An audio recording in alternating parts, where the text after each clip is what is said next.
Praise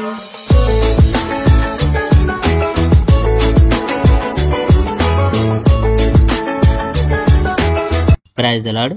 ప్రభు అయిన యేసుక్రీస్తు వారు ఈరోజు మనకు అందిస్తున్నటువంటి వాగ్దానం హోషేయ 12వ అధ్యాయం 6వ వచనం. కనికరము న్యాయమును అనుసరించుచు దేవుని యందు నమ్మికనుంచుము.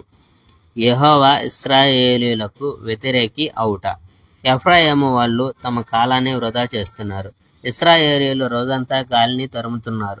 వాళ్ళు అంతకంతకు ఎక్కువగా అబద్ధాలు ఆడుతున్నారు. వారు అంతకంతకు ఎక్కువగా దొంగతనాలు చేస్తున్నారు. వాళ్ళు అషూరుతో ఒప్పందాలు కుదుర్చుకున్నారు. వాళ్ళు తమ ఒలివ నూనెను ఈజిప్టుకు తరలిస్తున్నారు.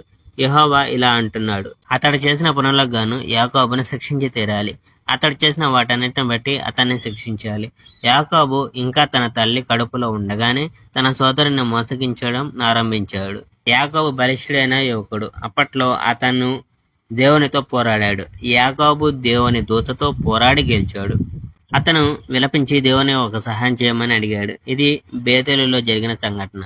అక్కడే ఆయన మనతో మాట్లాడాడు. అవును, యెహోవాయే సర్వసేనాధిపతి అయిన దేవుడు. ఆయన పేరు యెహోవా అనగా ప్రభువు. అందుకని మీరు మీ దేవుని యొద్దకు తిరిగి రండి. ఆయనకు విధేయులుగా ఉండండి. దయగల వారిగా నీతిమంతులుగా ఉండండి. సదా మీ దేవుని నమ్మండి. యాకోబు ఒక వ్యాపారస్తుడు. అతను తన మిత్రుడిని కూడా మోసగిస్తాడు. అతని తక్కెడలు కూడా సరైనవి కావు. ఎఫ్రాయిము ఇలా అనుకున్నాడు, నేను ఐశ్వర్యవంతుని, నాకు ధనరాజులు దొరికాయి, నా నేరాల సంగతి ఎవడో తెలుసుకోలేడు. మీరు ఈజిప్ట్ దేశంలో ఉన్న నాటి నుండి యెహోవానైనా నేనే మీకు దేవుణ్ణి. గుడార సమావేశ కాలంలో మాదిరిగా నేను మిమ్మల్ని గుడారాల్లో నివసింపజేస్తాను. నేను ప్రవక్తలతో మాట్లాడాను. నేను వాళ్ళకి అనేక దర్శనాలు ఇచ్చాను. నేను పద్ధతులను సూచించాను. కానీ గిల్లాదు ప్రజలు పాపులు. అక్కడ అనేక క్షుద్ర దేవత విగ్రహాలు ఉన్నాయి. అక్కడ ప్రజలు గిల్గాల వద్ద ఎడ్లను బలులుగా ఇస్తారు. వాళ్లకు బలిపీఠాలు అనేక ఉన్నాయి. దున్నిన పురంలో బురద చాళ్ళు ఉన్నట్లే వాళ్లకు బారులుగా బలిపీఠాలు ఉన్నాయి.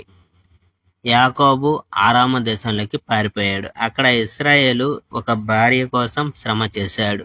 మరో భార్య కోసం గొర్రెల్ని మేపాడు. కానీ యెహోవా ఒక ప్రవక్త ద్వారా ఇశ్రాయేలును ఈజిప్ట్ నుండి వెనక్కి రప్పించాడు. యెహోవా ఒక ప్రవక్త ద్వారా ఇశ్రాయేలును భద్రంగా కాపాడాడు. Praise the Lord. May God bless our India.